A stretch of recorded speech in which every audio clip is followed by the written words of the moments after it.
There's just so much. You're listening to a Mamamia podcast. Mamamia acknowledges the traditional owners of land and waters that this podcast is recorded on.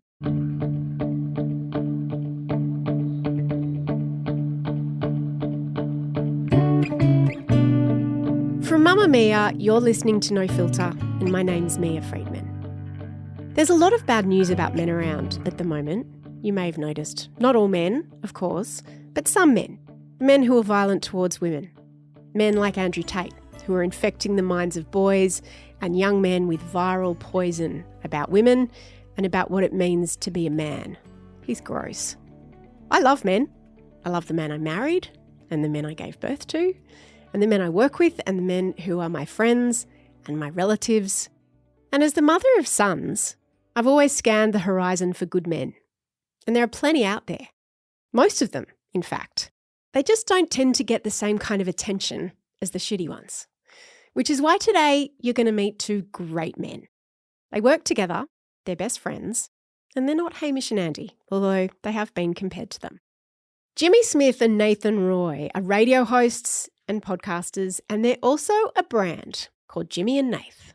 Jimmy's 34, Nath is 31, and they could not be more different in some ways. Jimmy struggles with his mental health, and Nath is like a golden retriever in human form, always wagging his tail. Jimmy has blown up romantic partnerships in the past due to battles with addiction, which is something he's working on. Nath is happily married. In other ways, though, the ways that really count, they are strikingly similar. And this is a conversation about friendship and communication and what it looks like to be a good man. They're very funny blokes, Jimmy and Nath, and they like to make people laugh and they like to make each other laugh. So when we sat down together in person in the No Filter studio here at Mamamia, I expected that we would be talking about their careers and their successes and mateship and the ways that they're using their platform and their audience. They have 500,000 followers just on Instagram, and they use those platforms to discuss some really important things. What I didn't expect was some tears and vulnerability, and, well, it was a love story, or in other words, maybe a bromance. So in a way, their bromance is a romantic comedy, a bromantic comedy. Did I just invent a new genre? But in the spirit of all good romantic comedies, it was not love at first sight. Let's do this, Jimmy and Nath. Jimmy, Nath, hello. Tell me, how did you meet? Well, I hated Nathan when I met him. This is the best story. We love getting asked It's like a rom-com. Yeah. Like hated me. I mean, it's probably best to be described from your Point of view. POV, Yeah, first of all. I grew up in Gundawindi in the country, moved to Brisbane, lived in America for a bit, came back to Brisbane, never pursued media, but had a lot of friends that were like, you should do it. One of my closest friends moved to Sydney, said just come down with me, stay for 12 months, try and get into the industry. So I end up at Nova on the street team. I meet Nath and just instantly hate him. Nath, were you also on the street team? I was on the street team. What is the street team? Explain for those who don't know what a street team is. So the street team is, every radio show has one, and it's when they go out and they're the guys who wear the branding of the station and they're handing out the Coca-Cola or the movie tickets. Does this still exist, street team? I think COVID killed it, didn't it? No, they still exist. So when we were at Nova, we were called the Casanovas. They've had a rebrand. Really? They're now called the Supernovas, which is very clever. I don't think it was anything. So you hated him, why? How old were you both, first of all? I would have been 21. 2021, yeah, and I would you're have, and I'm a 2 couple years old, 3 years older than me. 23, Yeah, 24. So I remember we were in the car park in Sydney in Pyrmont where the station still is, and I remember like people had talked to me about Nath, and I just remember this big guy walking towards him. His hair was a lot more blonder then, and he was just like, I overcombed it. Jimmy, mate, how are you? Good to finally meet you. Welcome to Sydney. Just so much energy, Oh, and he Nath was still that has, guy. and I don't have that level of. I got to very pick and choose my Very social golden battery. retriever. It Yes. sounds like He is Oh, a I get big that many times. retriever. a tattooed golden retriever, but without tattoos. Yeah. Yeah. I just didn't have anyone like that in my life, that really big energy guy. And I was like, I just never going to like this guy. Anyway, he wore me down. Didn't give me a chance. What was your impression, Nate? My impression of everybody when I first meet them is how lovely are they? which That's nice. it is, until, I realised that some people aren't who I thought they were straight away. It's very golden retriever. It's very golden retriever. If you have like a little shiny toy in your hand, we'll run towards you. Yeah. And I mean, that was the same with Jim. Every time there was a new person that came on, I wanted them to feel a part of the family, because we had built, as corny as it sounds, we had built a little family that we would work together with, and then we'd kind of go out with, because we were in those years where we were going out and Parties. buying a goon bag, and that was it. Our $15 an hour. And then same thing to Jim, was being like, okay, he's a little bit quiet, but I was like, I'll break those walls down. I will see the real him. He also had a top knot, which I didn't love at the time when I first met him. Bold choice. Yeah, I've had a lot of hairstyles. It was the over first the bit years. of feedback I've ever given him was, let's lose the top knot. Yeah, And then you shaved it off. I went to shaved head. Yeah, I've had shaved head, bleach blonde hair. I've had it all, actually. That's the one time you ever listened to me, 12 years ago.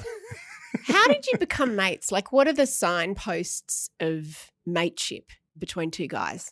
The thing that really actually impressed me with Nath was, I think because I had an interest in media at the time, that was why I'd moved to Sydney. I had never really met anyone in my life that had the work ethic that Nath did. I was super impressed. I was like, this guy constantly shows up. He was finishing his law degree. He would do anything. I was like, wow, I was really impressed by that. But I was also taken back because in this industry, I feel a lot of times people are taken advantage of.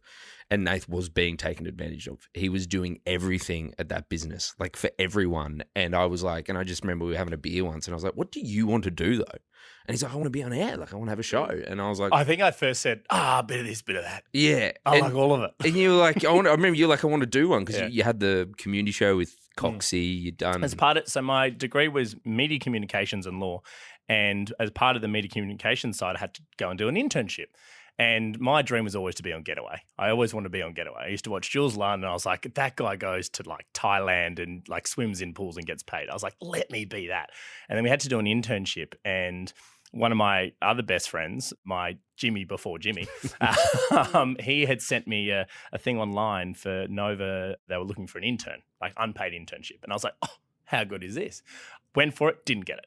And I was like, oh, okay. And then so I applied for this one at 2. You didn't get the unpaid internship. Didn't get it. Didn't get it. What a brutal blow. Yeah. But it is, because I mean, that's how we all started in media, right? As unpaid interns. Absolutely. And Yeah. then some He's of not us, good enough. some of the us door. didn't get it, Mia. Some of us didn't. So I was like, well, stuff these. I'm going to go to 2RDJ, which was a Burwood community station that only broadcast to the Burwood Library. Niche audience. Niche audience. This is without a word of a lie. At one point when I did a show there was only 4 people listening, and 3 of those people were called Betty. Like 3 of the 4 people were called Betty in the library. What did that teach you? Humility. Yeah, humility being the big one, but also the importance of when you do get the foot in the door, although it was a creaky old door at the back of I think it was like a church or something in Burwood, to just do everything you can to make that the best product possible. Because, I mean, we were playing CDs. We couldn't go to ads at any point. So you just had to talk, or you had to be like, okay, just loading the cassette. Wow. And that's where it started. Yeah. So what year was this that you guys started to become mates? 2014? Over there. 2014, yeah. When were you first on air together? September 26, 2015.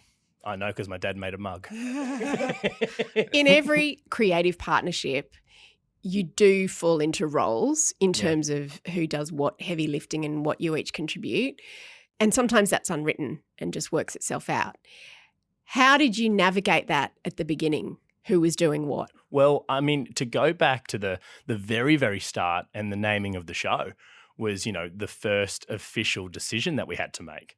To answer your question, Mia, like the roles that we developed, we just fell into them because we came up from 2 different sides of the business.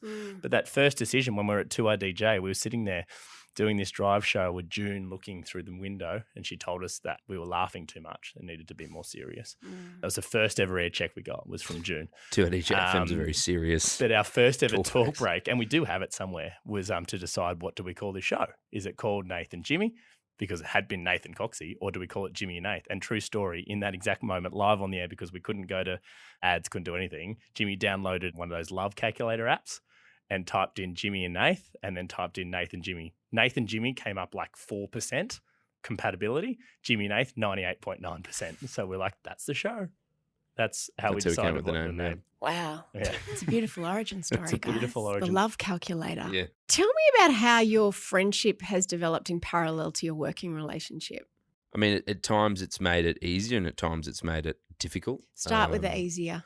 Easy stuff is we've grown up a lot, in the last 10, 12 years or whatever. With each other. With each other. How old are you both now? 31. I'm 34. Mm-hmm. Yeah. So it's been around 10 years. Been Yeah. around 10 years. Around 10 years. around Happy 10 years. anniversary. Thank you so much. Thank you. Where's the cake? I think there's beauty in having my best friend around as much as I do. As I've gotten older and, friends have gotten into, relationships, marriages, kids, etc., more work responsibilities. I don't see my friends as much as I grow older.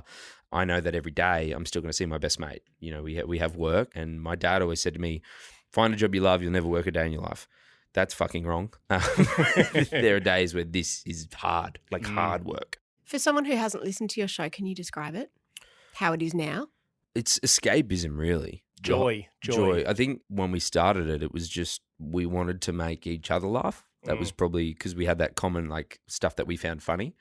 And then from that, we discovered that, people had this real sense of joy and escapism. And I found out I have depression, anxiety. It's something I've had my whole life, but I found that out through the journey of radio as well. And part of this show that we created, which I love, is that, life's really hard. It's hard. We just hope that whether people tune in for one show, a podcast, a week, a month, find us on the socials, whatever it is, just gives them a laugh, a smile on their face. It's one of the most difficult conversations we ever had with a content director was about 5-6 years ago.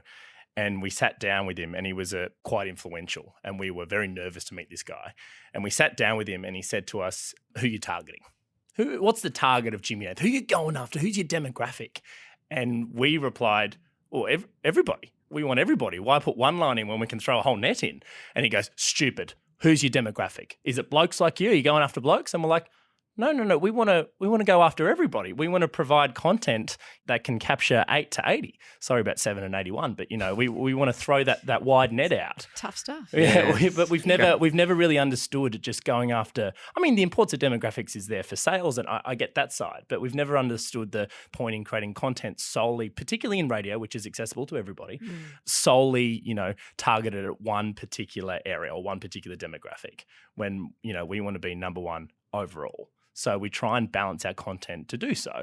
We might talk about sport at one point, and then we might, talk about gossip or Taylor Swift or something to hit that, that Gen Z area. There's so many different tweaks that we make in our content to ensure that it is accessible for everybody. And you have a podcast as well. Bloody hell. Stop cutting my grass. What's your podcast about? Yeah, that's called Born Funny, where we sit down, long form, chat to funny. That's People we deem funny. We catch up with Born Funny is about us catching up with the world's funniest people and figuring out if they were born funny or if it's something that they've picked up and developed along the way. And it's not just stand-up comedians or comics or TV stars. It's athletes. It's authors. Oh, that's a great idea. Yeah, it's subjective. Do they have to be funny to start with? No. Most of the time, we ask them at the start of the podcast, do you think you were born funny? And Chat through their whole life. 98% of the time, they change their answer by the end. You mentioned before, Jimmy, that you guys shared values. Can you tell me what those values are? I think work ethic is a big one. And I know that was one of the first things Jim brought up. We met in an industry that we were passionate about and something that we wanted to grow in and to be a part of for hopefully a long time. And we needed that other person to be, a cog in allowing us to achieve that. And we didn't have that.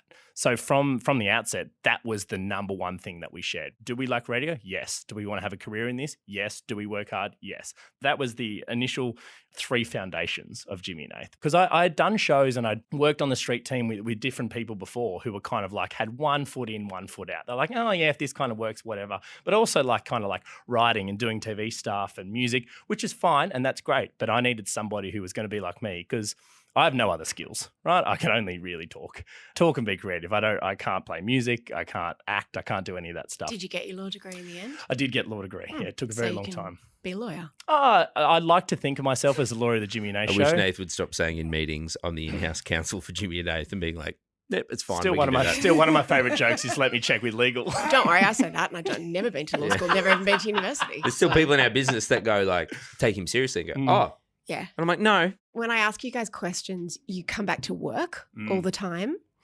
But when I'm talking about values, work ethic is one, but I'm thinking of other kinds of values. A big thing, Nath and I, on trying to empower others and maybe give people who don't have a voice. And it's interesting when you say that you ask us those questions and we come back to work. And something I've, and still trying to unravel and do is we've put so much of ourselves into this. I don't think Nath and I know where Jimmy, James Smith, Nathan Roye begin and where it ends in terms of work and life. Because it's so intertwined. It's so intertwined, which is difficult. And I am somewhat jealous of Nath's relationship with his wife. They met on the street team at Nova before Nath and I met. And she has been with Nath over that journey and been able to see and navigate that. And I've made terrible decisions in my own life that haven't allowed me to have that. Like what? Depression, anxiety, not knowing I've had it and knowing I've had it, made terrible decisions with drugs and alcohol and trying to self-medicate that, hurting ex-partners, cheating on them, making terrible decisions. I wish I hadn't done those things. That's put it in a more difficult position now. And the partner I have at the moment is amazing and I love Charlotte very much and I'm very hopeful of it. And I'm still trying to work through that because there are times where I'm doing things or saying things and she's even looking at me going, that's a work, like there needs to be some sort of separation there. What do you mean? There needs to be a separation between what is the Jimmy Nath show and what is work and being able to switch off and get away from that. And create boundaries is something that we've had to learn as well. There hasn't been boundaries. More with Jimmy and Nath and me after a short break.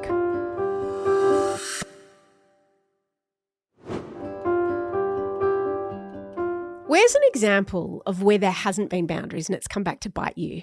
I'd say more recently it's being on the phone, and still posting on a weekend and checking in on socials, looking at an email. Because Nath and I are friends, we'll still want to talk about rugby league or something like we're sports fans, but that conversation will bleed back to work. Yeah. And I've had conversations with many psychologists about this, that whatever our workplace is or whatever our work is, our brain releases chemicals into the brain, right? Because it's like, if you're working onto a job site, once you step onto that job site, your brain actually is flooded with the chemicals. It's like, we're on today. This is what we're at, right?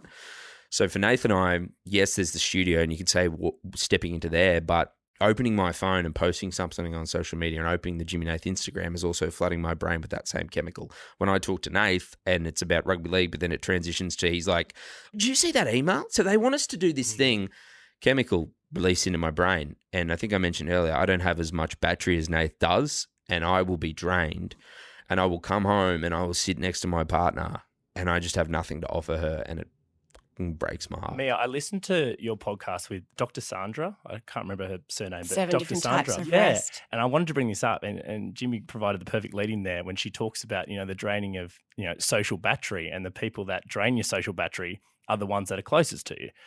We love each other to bits. We are best friends, but fuck, we drain each other so much. Me particularly, because I'm, a bull at a gate constantly and I'm, I love creating big things and people do stupid things when they have a few drinks on a weekend. My stupid thing when I have a few drinks on a weekend is to email some sort of brand and pitch them a radio idea. Oh, I hear you. I hear you. So, true story. On my honeymoon, after the wedding, on my honeymoon, which was only months ago, Jim knows this because he did it on the show. We were in Hamilton Island, and I was sitting there with my wife, and we had a few bottles of Pinot Noir. We're sitting there, and I was on my phone. She goes, "What are you doing?" And I was just like, and Taylor Swift was in town. I was like, "I've just come up with a great idea." And she goes, "Are you fucking doing work?" She goes, "Show me your phone." And I had sent this huge message about that long to Suzuki Australia. And true story, after a few bottles of red wine, and I had pitched to them when Taylor Swift came to Sydney, because they've got the Suzuki Swift, why don't we do a thing called the Swift Lifts? Oh. And Jimmy and I could start a convoy and pick all these people up in Suzuki Swifts and drive them out to a course stadium and watch Taylor Swift. And Meg's like, "Are you fucking kidding? We are on our honeymoon." And we did do it on the show, and Suzuki left me on red for a bit, but then they came back, which was nice. But you can't turn that off. Exactly. I get that, but because that's me, right? Yeah. And I exhaust people. Oh, I drain people's batteries. Same. Yeah. That's such a good way of thinking of it. I drain people's batteries. Yeah.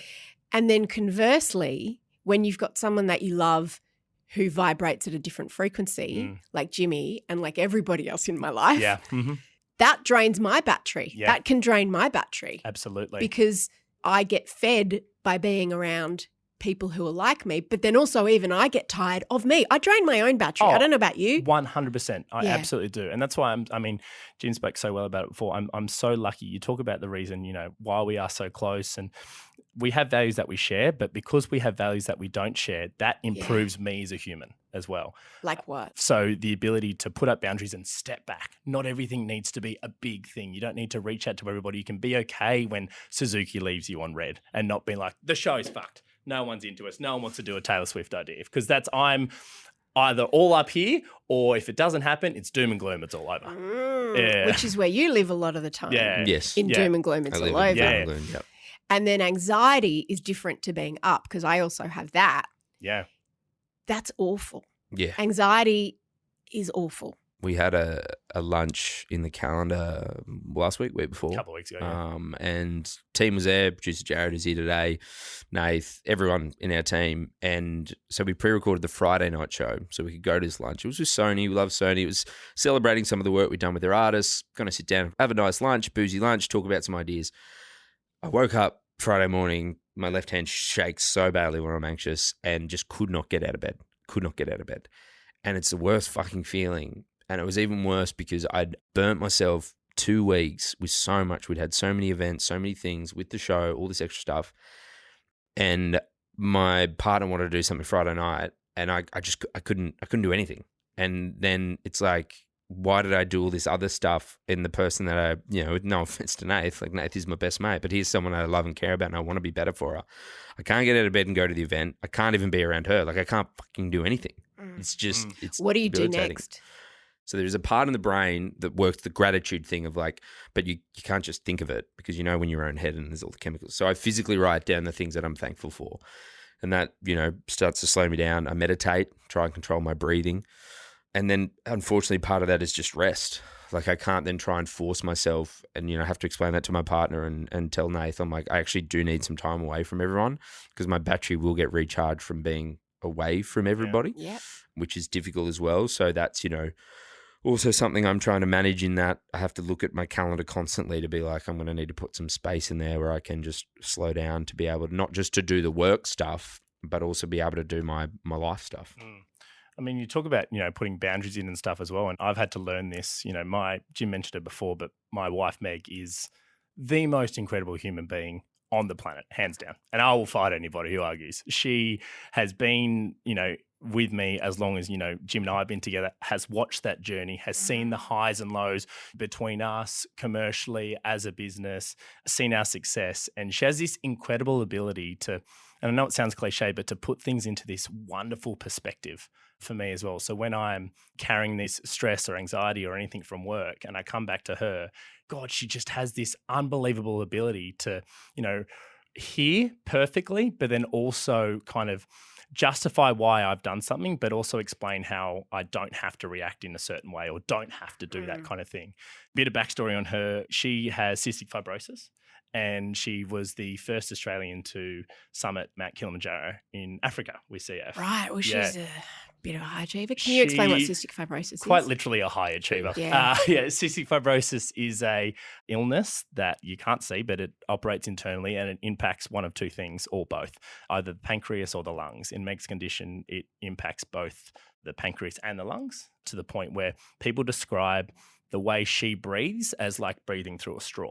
So when we take a big breath in, we can fill our lungs, we can exhale as everyone normally does. With her, every time she takes a big breath in, it'd be like breathing through a straw. That's how much she can fill her lungs every single time. And then her pancreas on the other side of things finds it very difficult to break down food and draw nutrients out of that food. So she has, a plethora of different medications and things that she needs to do. And her diligence towards that is part and parcel in why her health is so incredible.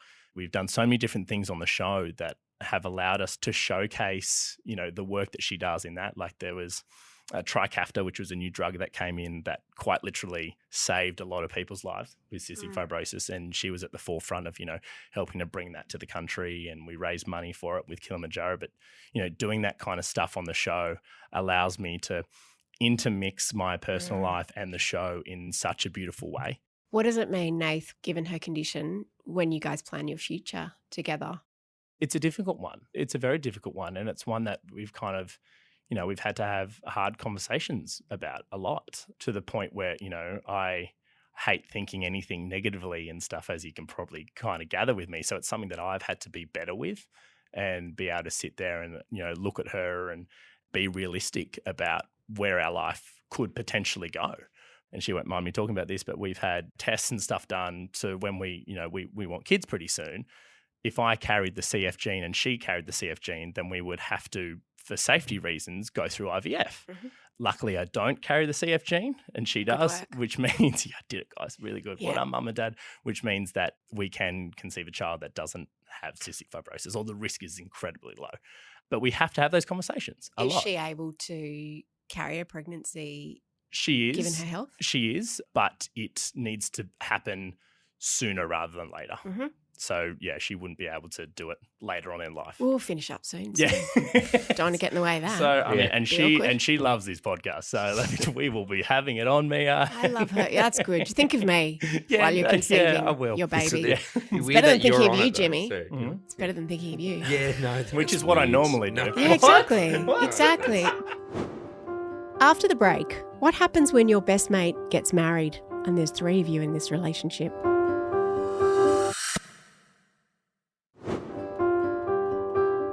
I want to ask about your relationship with Meg, because the relationship of a best friend and a partner is an interesting one. Mm. How have you navigated that? What's been the kind of milestones in your relationship with her? Look, she's been an incredible woman, not just her battles with cystic fibrosis, also, what she's done professionally as well. And early in the relationship, really trying to be around and be there. But as we've gotten older, I actually think it's been more healthy to step away from it. Look, it's been difficult. I know, as Nathan and I, again, have gotten older and you put so much into your career, but putting stuff into my career means also putting things into Nath and vice versa. For him to invest in Jimmy and Nath, it also means investing in me. And there are times that I have not had growth with certain things because I haven't need to. The things that I have lacked, Nath has provided.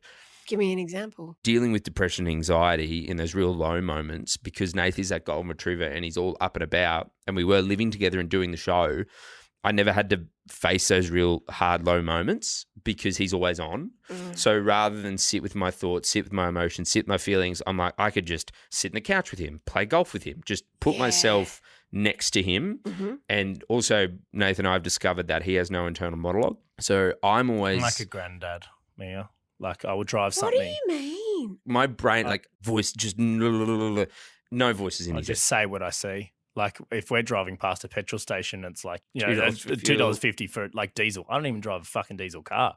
I'll go past and go, diesel's expensive. Oh, so you've got no filter. No filter. It just goes into your brain, falls straight out. There's no voice in his head talking to him, telling him there's things. no inside your head voice. Yeah. No. Because, again, he's constantly talking, he's constantly happy, and he always wants to do something, like play a game, do something. Provide an escape. So when I was, struggling, I just was like, I just need to spend more time with him and I don't have to think because I'm listening to his voice, we're physically doing something, and then you're exhausted by the time you go to bed. So, You're exhausted by the time you go to bed? Yeah. And do you also find it tiring being around him when he's low? It was. I mean, especially, as much as you enjoy talking to yourself. No, yeah, of course. He has to turn it up more. I'm even lower, so I'm giving him nothing. So he's like, I've got to... Yeah, exactly. That's really exhausting. It was, but I didn't see it as exhausting because I saw it as trying to help, my best friend who needed help.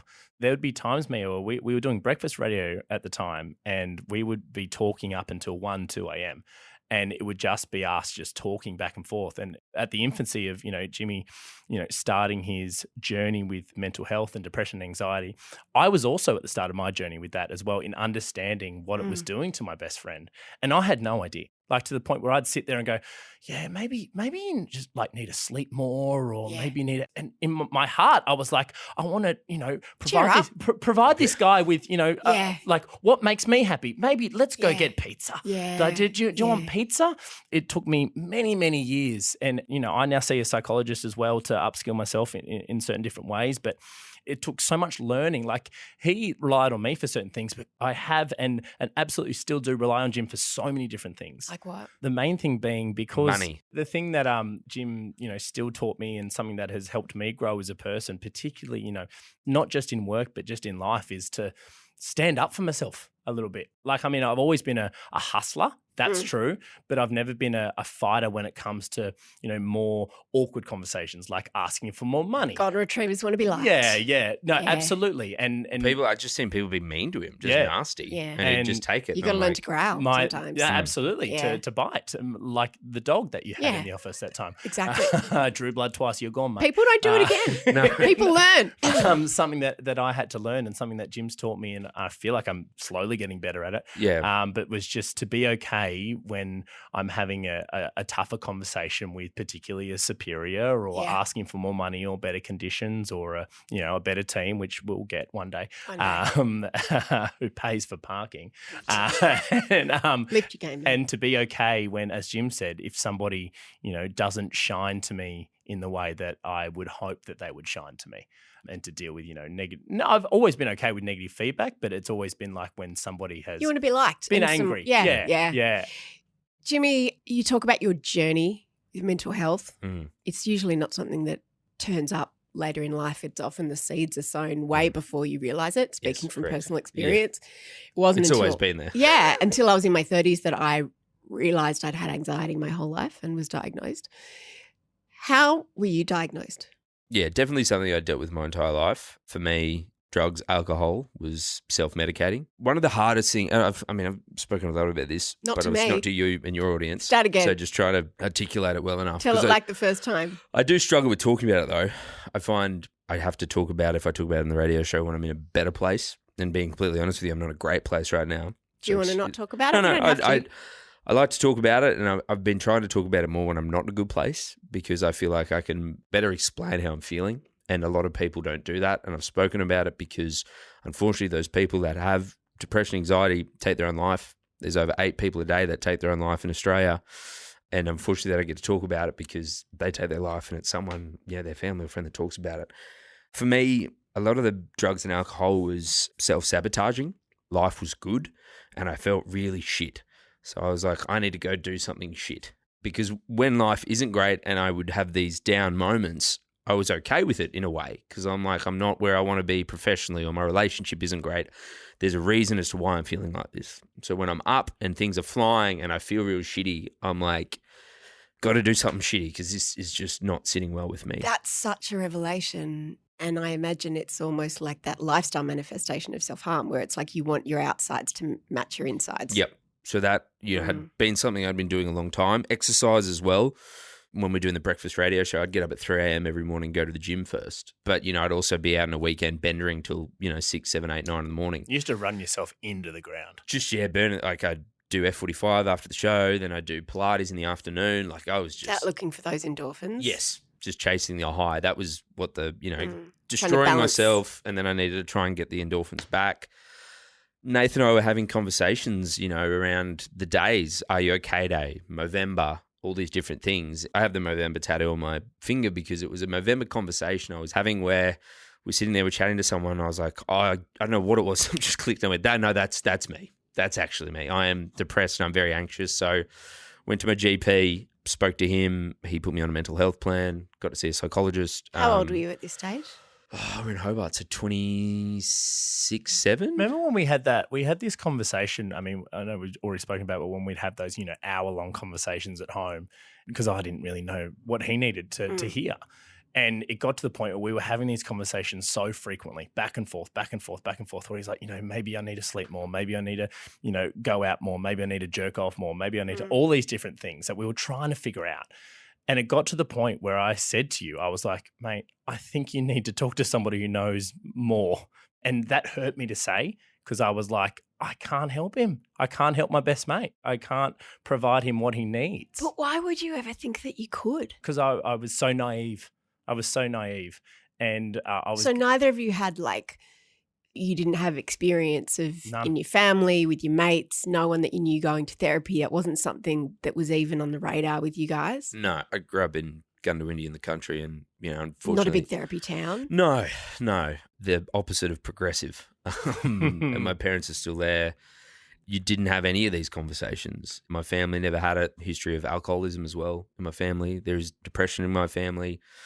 a lot of bad black dogs. Your dad's dad took his life, right? That was Nate's dad's dad's dad. dad. Yeah. My dad's Sorry. dad took his own Your life. dad's Yeah. dad took his Yeah. own life. So And- what did you know about depression? Well, we never spoke about it. Never. Even to this day, we still don't speak about it.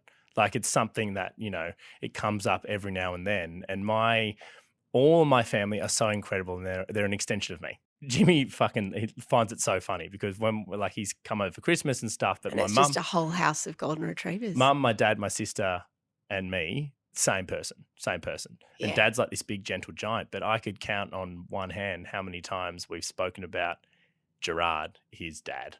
No idea. Like, all I know is that he put a gun in his mouth. That's all I know. Yeah. Nate's dad spoke to me at Nate's Bucks party, grabbed me, and we walked away and had a conversation, and it wasn't really an apology as such. And I don't have children, and we're raised by our parents, and then we make decisions based upon that. The stuff that they did that was good, the stuff that they did was bad, how I'm going to do it differently. And he said to me, something awful happened to me and happened to my father, and all I ever wanted to do was just have my kids in the most positive, uplifting household. And he's like, and I don't know if that's been hard as well. Which he did, by the way. Like, I'm so lucky with the family that I grew up in. I hugged him, and we were both sort of teary. And Nate's dad reaches out. That's a separate conversation. It's hard when people reach out sometimes. You're not in a great spot because sometimes you don't want to talk about it. But Nate's dad has reached out to me times to talk, and we could sit here and, it's easy to play those things about, like, maybe Nate's dad has conversations with him, but Nath also saved me plenty of times when I was super low and he was just happy. And sometimes you need that. You just need someone who's just, we did have conversations, but there were plenty of times where we didn't. You just need someone to have a laugh and go for a walk. Or sit next to. Everyone can do it. And it's just one of the worst things about, our brain, like, oh, shoulda, coulda, woulda. I've spent a lot of time at Nate's house and with his family, and they are the most positive people you'll ever meet. And sometimes it's insufferable. Well, Dad. But a lot of the time, like, you need it. Like, I'll be honest, there are times when, I still get low, and it's just nice to be around my happy golden retriever. You ever patted a dog? They're fucking lovely. Yeah. I was thinking about this before because, obviously we've been on this unbelievable, journey of highs and lows with Jim and the struggles that you faced and the bravery that he shows on air to talk about this stuff, which is, it's just so important. Like, it is so important. And the messages we get and the emails that we get when Jim opens up about that it's unbelievable. And people sharing their stories in a way that that these people have never said this before, and they're emailing two complete fucking strangers. It's heavy though. It's wild. I'm jumping in for a second because I want to play you a piece of audio from Jimmy and Nath's radio show. Recently, Jimmy spoke about the suicide of professional golfer, a guy called Grayson Murray. And here's a portion of what Jimmy shared on air. You might be asking yourself, why is Jimmy talking about this to start the show? This didn't even happen here in Australia.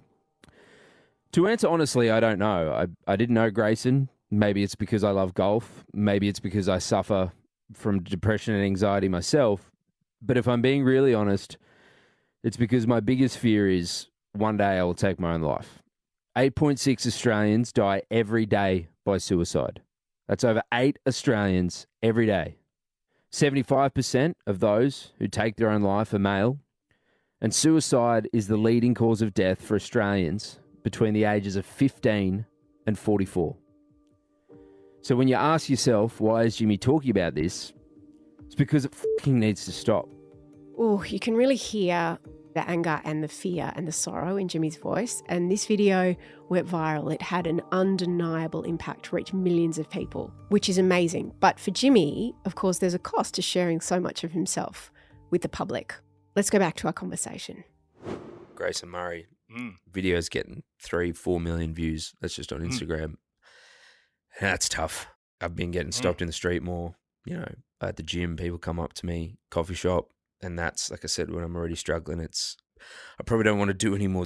I mean, I'm happy to obviously have this conversation today, but in terms of the radio show and that, like, and the socials, I'm like, I just need a break from it sometimes because I hope that I help people, but it's heavy when people just come up to you and they don't know anyone. They're suffering themselves with depression, anxiety, or some sort of mental health issue, or they've known someone who's suffered and someone that's sadly taken their own life. Like I said, it's over 8 people a day that are still doing that in this country. They finally can see someone and they can be like, I want to talk to you. But when Jim opens up about that, what I was saying is, obviously they message him, but a lot of the time they call me and they ask, how is he? Can we do anything for him? Is he okay? And all that kind of stuff. 2 weeks ago, a close friend of ours, she called me and I was like, oh, she's going to ask about Jim, like, all that kind of stuff. I was like, hey, how are you? And she goes, hey, I just want to make sure you're okay. How are you? I just cried. I just bawled my eyes and I don't know why. I didn't know why. And she goes, you okay? And I was like, no one asked me that before. And when you didn't know you needed to be asked a question until you were asked that question. Yeah. And I was like, I've been so used to, looking after my best mate and making sure he's okay. And your wife. And of course my wife as well. And, as Dad was, being like a caretaker and trying to offer as much as myself to the people around me as possible. As somebody who has no internal monologue and kind of just says things all the time, I'd never check in with myself. Never. I will say I'm proud of Nathan that, recently started seeing a psychologist, and it's something I've literally a month ago spoken about a lot, is that it's not just people who are, severely depressed or anxious. It's one of the most wonderful things to chat to someone completely outside of your own circle and your own world. I don't know how anyone gets through life without therapy. You don't need to have a diagnosed mental illness to do it. Anyone listening, I would implore you, even if in your own head, if you're like, I'm fine, go and talk to somebody, even if you are. Because I went in there and I sat down with my psychologist, her name's Jane, and she's fucking unbelievable. And I sat down with her and she goes, why are you here? And I was like, I don't know. And she has just unlocked so many different things. And I think I eventually gave her the answer. It was like, I want to improve myself. I want to be a better best friend and a better co-host. I want to be a better husband. I want to be a better brother to my sister, a son to my, my mum and dad. I want to be better. I don't know how I can be better. That's your job, Jane. Make me better. I love it. And Jim and I, again, we've spoken at length about this as well. And I would implore, as somebody who ironically 10 years ago told him to go and see somebody, it took me a long time to do what I was saying to other people. I think you got to do it in your 30s so that you can enjoy your 40s. Yeah. That's my experience. I want to ask you about women. Yeah. Something that there used to be, and very much this is why I'm a bit about radio, is that it used to just be such a sexist. It's still such a male-dominated part of the industry, which is why podcasts have just been such a wonderful place for women to flourish. Absolutely. Because every gatekeeper in radio tends to be a man and most of the hosts tend to be guys. Now, what's interesting to me is that you guys are very blokey, but you are real feminists. Yeah. I don't know if you would identify as feminists. Yeah. Ironically, we got our ratings the other day and our biggest audience is the 25 to 55 female. Why do you think that is? I don't actually. I mean, we make content choices, as I mentioned earlier on the show, and the hours, but again, we're not women, so any content, even like I'm not an older person, I don't have kids, but I've always tried to have as many conversations as I can with other people, so you learn about other people. I can't walk in your shoes, I don't know who you are, but I can sit there and I can listen. I can understand, or at least hope to, what makes you tick, what you like, what you don't like. So as to why they do, I mean, we hope for everyone to listen, but, it's nice. I think, we are feminists. We try to have conversations. Unfortunately, men tend to only listen to men. And, that's why Nathan and I, as two straight white men and our privilege, we need to be having conversations that are difficult to have so that other men listen and go, oh, maybe if they're talking about it, it might be. And I think that's what also women respond to. Yeah, we've touched on it a bit so far since we've been chatting to you, but we're, so lucky because we have some phenomenal women in our life who continue to shape who we are. And, we make jokes on air and stuff, but they're better than us. They are all better than us. Like my wife, Meg, Jim and I, we've many times on air, like she's just a better person. She's funnier. She's smarter. And I said this in my wedding vows, and Jim knows because he was standing right next to me. I said something along the lines of like, people have mentors in their life that they look up to. They might be in their industry. They might be, a professional sports star or LeBron James, or if you're in comedy, a Hannah Gadsby or someone like that. Not only do I have a mentor in my life, it's somebody that I got to meet. It's somebody that I see every day, and it's somebody that I'm about to marry and have sex with. And I hope, fingers crossed. It's interesting what you say, because it's also about being a role model for boys, because I'm the mother of a 15-year-old and also a 27-year-old son and an 18-year-old daughter. But in terms of role models for young men, Andrew Tate is front and center, not for my son, but he's certainly dominant. and you wouldn't find a teenage boy who didn't know his name and who hasn't seen his content. What's your view about that? It's repulsive, really. And there's a reason that name has never even been said on our show. Why do you think he's so popular, and how do we counteract it? I think it's about conversations because there is a large systematic change in education. But there is a large part of me that, I open social media and I, see comments around Andrew Tate and kids following him in these pages about, how to be a real man and what you got to do, whether that be on Twitter or X, what it's called, TikTok, Instagram, right? It exists.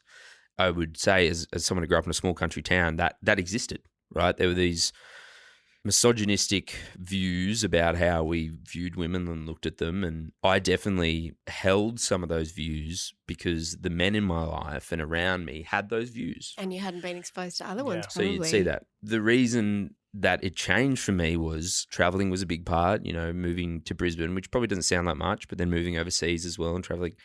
I was always interested in having conversations and meeting people. And if I would say something or make a joke at the expense of a woman or someone, there were people around me that held me accountable. And they would go, hey, they wouldn't say don't do it. They would always say, why are you doing that? Why are you saying that? And it was the way they phrased that was like, oh no, isn't this funny? And they're like, is it? And then I'd like ruminate on it and you'd be like, no, it's not. Because like the old sexist humour, jokes, all of that kind of stuff, you had to unlearn that. Yes, right? So that tells me that where we are now, as someone who's unlearned it, is that these kids are learning it from social media, right? That must be where they're learning it, or the men in their life somewhere. It also shows me that they're capable of unlearning it. That gives me correct, hope. right? Absolutely. So that where to me it comes back to there is some confusion as to they're learning it somewhere, so we need to have conversations. So we need to get into schools, social media, wherever they are at a young enough age to have a conversation and not,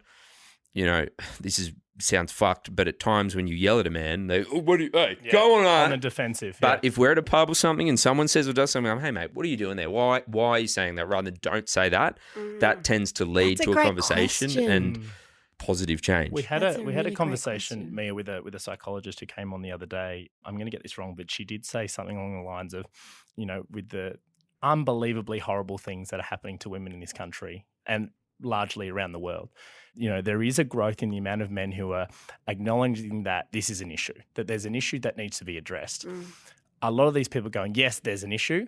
What they aren't doing is realizing that it's their issue. They're saying, yes, there's an issue, but I'm not going. It's nothing to do with me. That's I'm my one of the issue. good guys. It's like, yeah, I holy don't do shit, it. that house is burning. God, that house is burning. I didn't put it on fire. But I didn't put. Whoa, it's not me. I don't know. That's a the shame. matches. Someone better deal with that. But I can see it. I acknowledge it, and they think just by acknowledging it, their job's done. They go, oh, it's like that bullshit thing when people go, not all men. Not all men are part of the problem, but all men can be a part of the solution. How? Education, calling out things when they see it. And I read a thing the other day on, the role that men can play in lowering, the horribleness of domestic violence, and people being like, you can use humor to be like, oh mate, you shouldn't be saying that. That's not enough.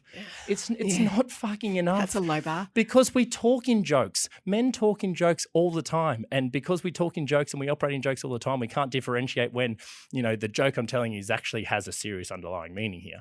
So that it's not enough. It doesn't cut through because that's how we operate constantly all the time. So if I were to sit there and be like, oh, you shouldn't say that, Mia, you'd be like, oh, yeah, right. Anyway, it's not enough to do that. So Julia Gillard spoke on the weekend. She did an interview and she said that there have been so many strides forward for women in the last few decades and generations that there's a group of disaffected young men who are gravitating to Andrew Tate who think that it's been at their expense and that things have gone too far and women have got too much. Yeah. And she said no one's really asked these young boys and men, are you okay? Yeah. And you know why? Because blokes hate sitting in uncomfortability. They hate having that uncomfortable conversation and recognizing that, yes, there's an issue, but they're not connecting it to being like, this is not a women's issue. This is not a women's issue at all. This is our issue. This is a men's issue. And until we bridge that gap and understand that that issue is not just an issue, it's our issue, we're not going to have any change until that bridge has been built between the two things. When I was talking about the mental health stuff the other day, and I was putting it through the lens as a man and hopefully speaking to men, because again, I mentioned those numbers, and it's also 75% of people who take their own life in Australia are men. a big thing, right, is in a lot of these organizations, we're talking and talking, but I think it's talking and listening. So it's the same thing with, young men and what they're saying is like, it has to be a conversation. And a lot of the things I've discovered in moving around the country, living overseas, living here, is that men talk in statements. It's like, fuck them, fuck this, I did that, this is what happened, yeah, I did this thing. We don't really. Am I right? We don't really converse. Like you'll sit at a pub, even if you're watching the football, it's like, oh, that guy was offside. I can't believe that call. There isn't enough actual conversation. We're not sitting here going, asking a young man, okay, how are they feeling? Why are they saying? Like, we don't talk. We just say things at each other. And then it's like, all right, mate, see you later, and I leave. Happens all the time to the point where, we have a really close friend of ours who recently went through a pretty bad breakup. And then we went to the pub as all mates and all that kind of stuff. And we were there for how long? 5-6 hours. Yeah. I come home and Meg turns to me and she goes, how is he? And you would have heard this before. How is he? Like, how's it going? Right. And I go, oh, yeah, he's fine. Yeah, the rooster's got up, so he's stoked. And he goes, yeah, no, but what about the relationship? Did you ask him how he was? Yeah. And Has he moved out? Are they still talking? Whatever. Yeah. Oh. And the best bit was, I did ask him how he was. He goes, yeah, good. And he goes, great. Awesome. What do you want to drink? But also that, there is a because we don't want to sit in the uncomfortability. Like, are you okay? Yeah. Okay, good. Great. Here's a cupcake. Moving on. Yeah. there is a box tick now, especially I think with the movement around talking about it, right, and asking, okay. I've had bosses, and Nath knows this, one of our bosses came up to me on Are You Okay Day, and this is after I had been open about, well, actually, I've got two stories into the charades one. I had both on Are You Okay Day, both different bosses, after I'd been open about my depression, anxiety. One boss came up and slapped me on the back and he goes, better ask you, mate. You're the depressed one. You okay? Finger guns. Give me finger guns. I'm sitting next to him like this going, Finger guns. Anyway, this guy was a big finger gunner. Wow. He was a real cowboy. I was like, yes. It was a real wiggle. Tried to handle that the best I could. Another boss came up. She looked at me and she's like, hey Jimmy. And I went, yes, no turn. She goes, how's the Pointing to her head. head? As in, like, Charades. Like, looks like crazy. What's the Auslan Like for, swirly. for depression? Again, you can extend it further than just men, but there is a box tick now. It's like you ask someone if they're okay, like even Nate said, and then it's done and you can move on. But I do think a large part of that is, a lot of the conversations are then, oh, you'll be right without a mate. Yeah. Oh, What would have been a better way for them to handle that? I mean, apart from in the completely opposite way. But literally, if you've got someone and you want to check in without doing the head tilt, hey. The talking is, I guess, asking the question is part of that. So you've got to converse. So it's like, how are you feeling? I've said that to men previously and they have asked it and I've seen it in a setting, but then they're already thinking of the next thing to say. They're like, I'm going to ask them how they are. I'm going to ask them, how's she? Are you moving out? But they haven't listened to anything. They're not asking any follow-ups. No, it's just I'm prepping the next question. Yep. So that's why when I talk about this like stuff, reading off a teleprompter. I try and add the thing of like it's talking, but it's listening. You Yeah. have to be listening to what they're saying, because again, men don't often get the opportunity, and I guess I'm privileged because when I talk about it, people come up to me and they will just open up, right? Privileged and burdened. Yeah, but people will want to talk about it. They will. They just no one's asking them. Yeah. They're just waiting for that opportunity. And I'll bet you that there have been people that have been inspired, maybe what I've said or anyone said, and they've asked a question, but they just have not listened. And that one has said something about they're not well or they need help, but they've already on to the next question. And that could have been a way to go, oh, if you're not great, GP, mental health plan, let's check in, let's have another date, have a coffee. It's one thing we've noticed, with our show is, one that creates joy and a bit of escape. But when we have those conversations, be about women and DV or mental health, like that's when the real cut through is. If we just constantly bang on about it every single day, every single hour, there's no cut through because it's the exact same thing. It's light and shade. Exactly. But when we do it, people listen, which is why we get such an incredible reaction from people. I mean, yes, a lot of those messages that we get are quite heavy with people opening up and, we've had training since on how to deal with that. And we have, some pretty full on conversations about what's the response here, what do we need to do? But that's one thing that we've noticed with our platform and why we still think, radio is alive and can have that impact on people. It's when we do things like that really cut through. Like we'll get millions of views on our jokes and all that kind of stuff and people go, haha, good one, share it, whatever. But people will write me a paragraph when we have conversations about this stuff. That's cut through, in my opinion. You asked earlier, about our values, and I said they've changed, and that is educating is a huge part. It's a value that Nathan and I have, is educating people now and understanding that, we can use our platform for good.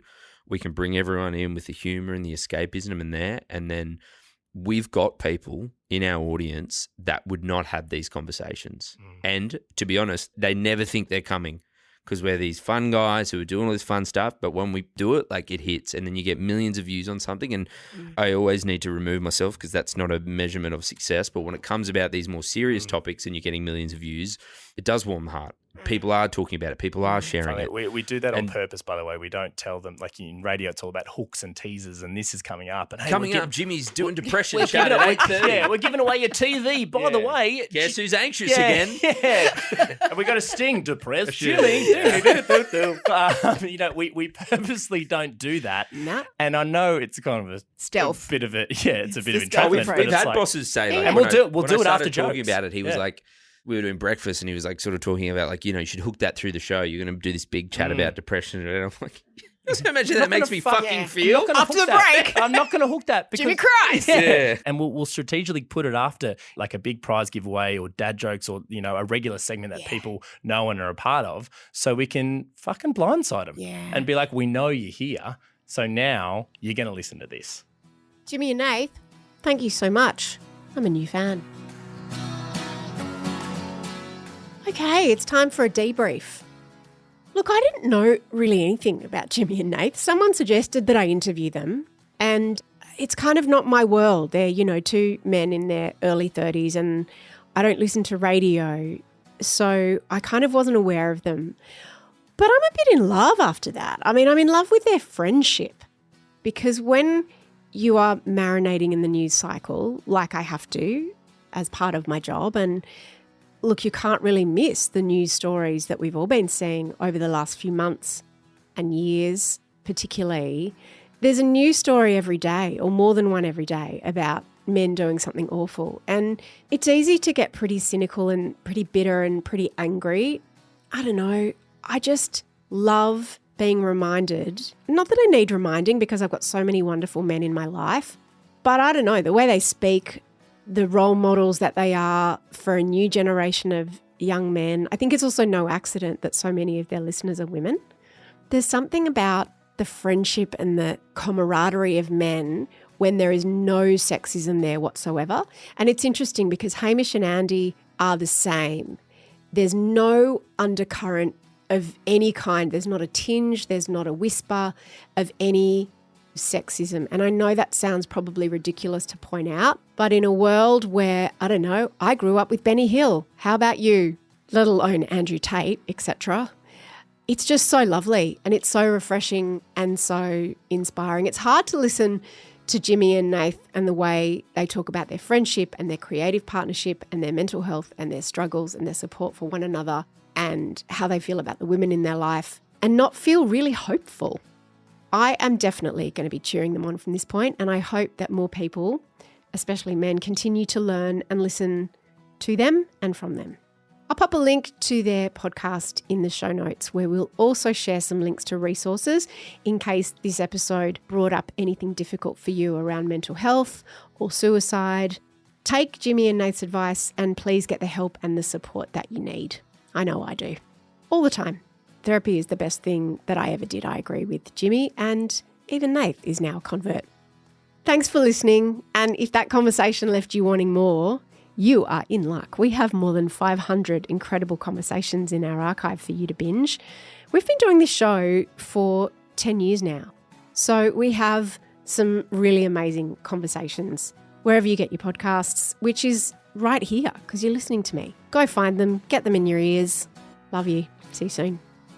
This episode was produced by Naima Brown with sound production by Leah Porges and Tom Lyon.